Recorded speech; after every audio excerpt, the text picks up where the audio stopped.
Hello viewers, this is Mansoor Ahmad, chartered advocate high court.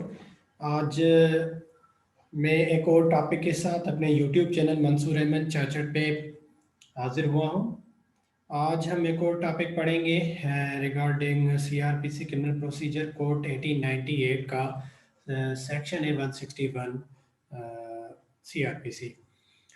तो इसमें है examination of witness bye police. इसके बारे में मैं थोड़ा सा आपको इंट्रोडक्शन बता दूं कि पुलिस जो भी केस एफआईआर होती है कि कोई भी केस होता है उसमें फिर वो इन्वेस्टिगेशन जब करती है किसी भी केस में, तो इन्वेस्टिगेशन में पुलिस जो है 161 के तहत एक विटनेस को एग्जामिन करती है और उसकी स्टेटमेंट रिकॉर्ड करती है। स्टेटमेंट में जो एग्जामिनेशन में होता है वो किस केस के बारे में जो facts and circumstances of the case होता है उसके बारे में कुछ ओरली उसके बारे में रिकॉर्ड हासिल करती है और उसको अपने इन्वेस्टिगेशन का हिस्सा बनाती है।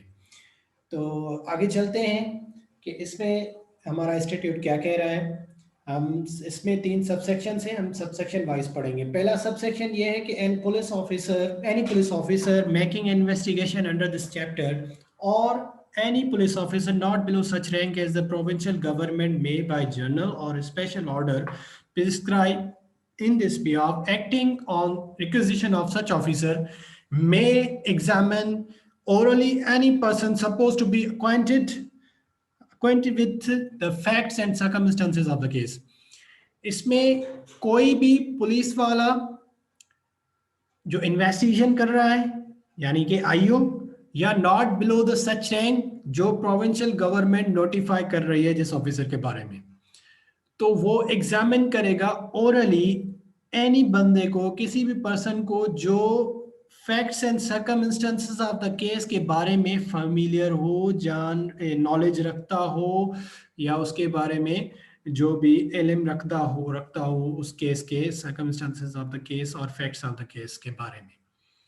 ये हो गया हमारा सबसेक्शन 1। इसमें एक प्रोविजो भी दिया गया है। प्रोविजो में ये है कि statement of a woman against whom an offence under section 360 336 B, section 354, section 354 A, 376 और section 501 of Pakistan penal code 1860, जो भी पाकिस्तान पीनल कोड के सब सेक्शन जो भी सेक्शन हैं उसके तहत जो वुमन के खिलाफ, किसी औरत के खिलाफ कोई ये कमिट किए गए हैं ऑफेंस और उसका स्टेटमेंट जो है उस औरत का जो रिकॉर्ड करता है वो is alleged to have been committed or attempted shall be recorded by the investigation officer in presence of a female police officer or female family member or other person of her choice। तीन बंदे होंगे उसकी मौजूदगी में, उस औरत की जो विक्टिम होगी इस सेक्शंस के तहत पाकिस्तान पीनल कोड के ऑफेंसेस हैं, उस औरत की जो स्टेटमेंट रिकॉर्ड की जाएगी, बयान दिया जाएगा,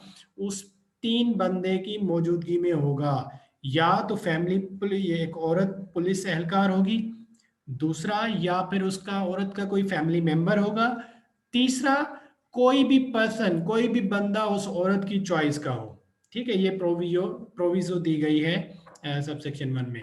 अब हम सबसेक्शन 2 में जाएंगे।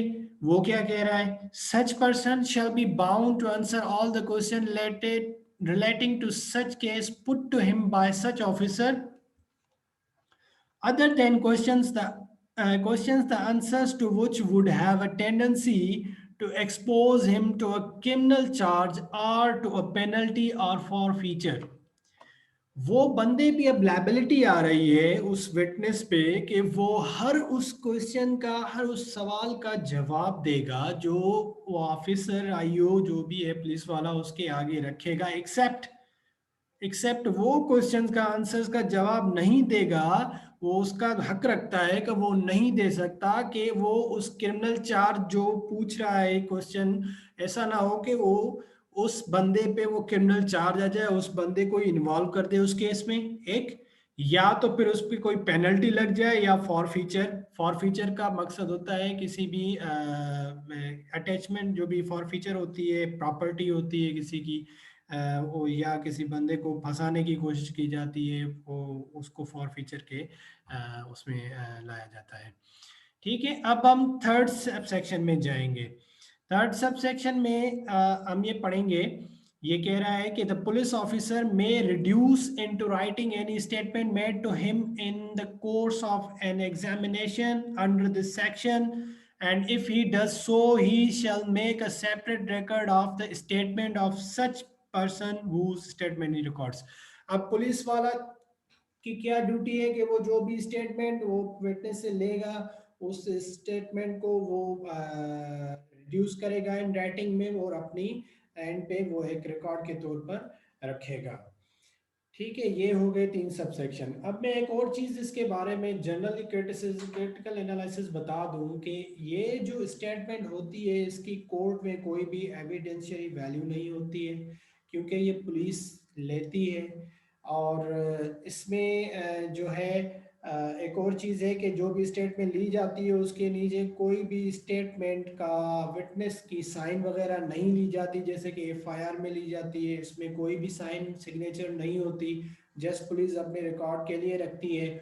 और इसमें जस्ट इसका पर्पस जो रखा गया है वो यही है कि जो केस के हकाइक है और जो उसकी नॉलेज है उस तक उसमें कोई हेल्प मिले। जैसे इन्वेस्टिगेशन पुलिस कर रही तो उसमें पुलिस को किसी हकाइक तक पहुंचने के लिए, किसी इन्वेस्टिगेशन में किसी जो अक्यूज्ड है उस तक पहुंचने के लिए या कोई सबूत मिलने के लिए ये स्टेटमेंट हेल्प के लिए ली जाती है। और कोई इसमें जो है एविडेंशियरी वैल्यू नहीं है कोर्ट में। ये इसके बारे में ये जो भी कुछ था मैंने आपके साथ शेयर कर दिया। सो 161 सेक्शन ऑफ सीआरपीसी, होप कि आपको ये समझ में आ गया होगा। Very simple, very easy conceptual study हम कर रहे हैं, ज़्यादा ना डीप में जा रहे हैं, just for the sake of understanding the language of statute. तो अभी तक मुझे इजाज़त दीजिए। मेरा चैनल आपने अभी तक सब्सक्राइब नहीं किया तो काइंडली इसको सब्सक्राइब करें, बेल आइकन को प्रेस करें। नेक्स्ट वीडियो तक मुझे इजाज़त दीजिए और कमेंट में लिखें कि आपको कौन से वीडियो चाहिए, कौन से सेक्शंस पे चाहिए तो मैं आपके लिए बनाऊं। Thank you so much, good bye.